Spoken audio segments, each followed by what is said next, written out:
நமஸ்காரம். ஒரு பானை செய்ய வேண்டுமானால் அது உற்பத்தியாக காரணங்கள் தெரியும். ஒரு தங்கச் சங்கிலி பண்ணுகிறோம் என்றால் உற்பத்திக்கு காரணங்கள் புரியும். அதுபோல் நான் பிறந்திருக்கிறேனே, என்ன காரணம்? 3 காரணங்கள். பானையை செய்யும் குயவன், மண்ணு, இவற்றை கொண்டே புரிந்து கொள்ள பார்ப்போம். பானைக்கு மண் தேவை, இதுதான் முதல் தேவை. மண்ணு உருமாறித்தான் பானையாகிறது. அதற்கு உபாதான காரணம்னு பெயர். மண்ணு மாறும், பானையாகும். இரண்டாவது தேவை குயவன். அவர் பார்த்து நான் மண்ணை கொண்டு பானையை உருவாக்குகிறேன் என்று ஒரு சங்கல்பம் எடுக்க வேண்டும், நினைவு வேண்டும். அதை வைத்துக் கொண்டுதான் செய்ய முடியும். எப்போதுமே யார் செய்ய போகிறாரோ அவர் அறிவுள்ளவராக இருக்க வேண்டும். அது எதுவாக வேண்டுமானாலும் இருக்கட்டும். தச்சரோ, பொற்கொல்லரோ, குயவனோ, நெசவாளியோ, உழவரோ. இது இரண்டாவது காரணம், நிமித்த காரணம் என்று பெயர். முதல் காரணம் எப்போதுமே அறிவற்ற ஜடமாகத்தான் இருக்கும். அதுதானே மாறும்.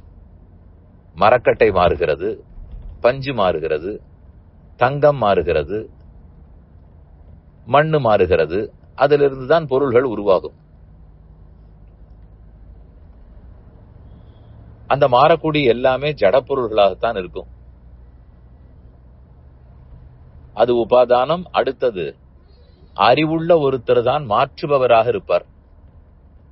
அவர்தான் ஆக்கியோன். அவர் அறிவுள்ளவராக இருப்பார். அவருக்கு நிமித்த காரணம்னு பெயர். மூன்றாவது உதவிக்கு வர வேண்டிய காரணங்கள். ஒரு பொற்கொல்லர் என்றால் வைத்து செய்வதற்கு ஒரு மேஜை வேண்டும், சாமணங்கள் வேண்டும்.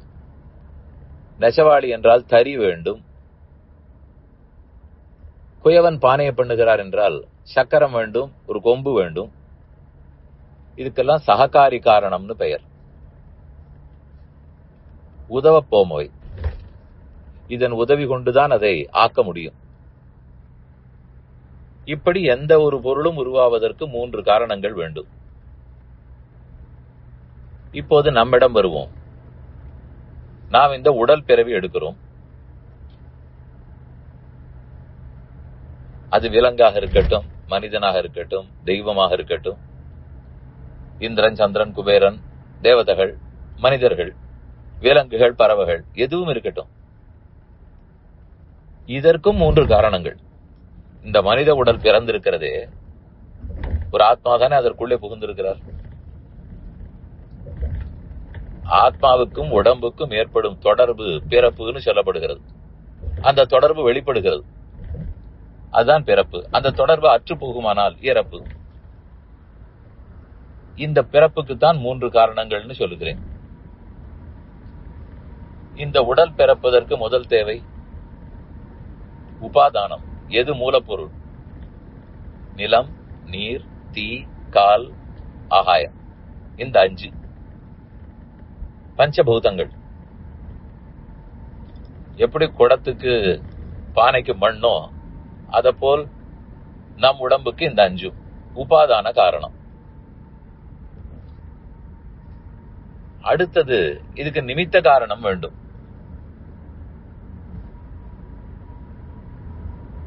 ஏதோ ஒண்ணுனால் தானே பிறக்க வேண்டும். யாரோ ஒருத்தர் இப்படி பிறக்க போகிறேன், அதாவது இப்படி பானை பண்ண போகிறேன், இப்படி சங்கிலி பண்ண போகிறேன், இப்படி புடவை நெய்ய போகிறேன், அதை முடிவெடுக்க வேண்டுமே.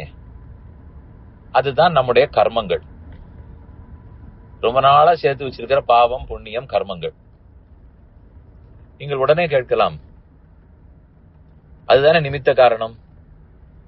குயவன் நிமித்த காரணம், நெசவாளி நிமித்த காரணம். அவர்களுக்கெல்லாம் அறிவு வேண்டும்னு சொன்னீரே, நம் கர்மங்களுக்கு அறிவு கிடையாதே, அவை எப்படி நிமித்த காரணம் ஆக முடியும்? அவை சங்கல்பிக்குமா?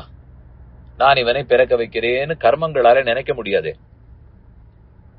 அதனால்தான் அந்த கர்மங்களை கருவியாக கொண்டு கடவுள் தான் நம்மை படைக்கிறார். அதனால அவர் நிமித்த காரணம் ஆகிறார். அவர் நேரே தன்னிஷ்டத்துக்கு செய்து விட மாட்டார். செய்து சேர்த்து வைத்திருக்கிற கர்மங்கள் படிக்குத்தான் செய்வார். அதனால் கர்மங்கள் நிமித்த காரணம் நேரே அதன் தலையில் வைக்க முடியாது. அதனால் அவற்றை கொண்டு சங்கல்பித்து படைப்பது கடவுள். அவர்தான் நிமித்த காரணம். அப்ப நிமித்த காரணம் அறிவுள்ளவர்னு தெரிந்துவிட்டது. மூன்றாவது, உதவ வேண்டிய சககாரி காரணங்கள். பெற்றோர், தாயின் தகப்பனாரும் உதவினால்தானே இந்த குழந்தையை பிறக்கும். அப்பதானே உடல் உருவாகும். ஆனால் எப்படி பானை பண்ணுவதற்கு சுத்திவிட சக்கரமும் கொம்பும் இருந்ததோ அத போலத்தான் இங்கே தாயும் தந்தையும். அவர்கள் இருவரும் உதவத்தான் வந்து பிறக்கிறோம். அதனால் அவர்கள்தான் சககாரி காரணம். இப்போது தெளிவா? எந்த பொருளும் ஆவதற்கு, உற்பத்தி ஆவதற்கு எப்படி 3 காரணங்களோ அத போல இந்த உடல் பிறவி, நாம் எடுத்த பிறவிக்கும் இந்த சரீர தொடர்பு பெற்றதற்கும் 3 காரணங்கள் உள்ளன. சிந்திப்போம்.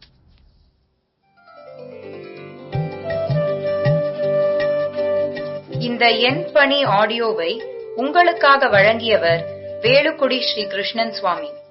இந்த ஆடியோவை தினமும் உங்கள் மொபைலில் பெற கிஞ்சித் என் பணி KINCHITENPANI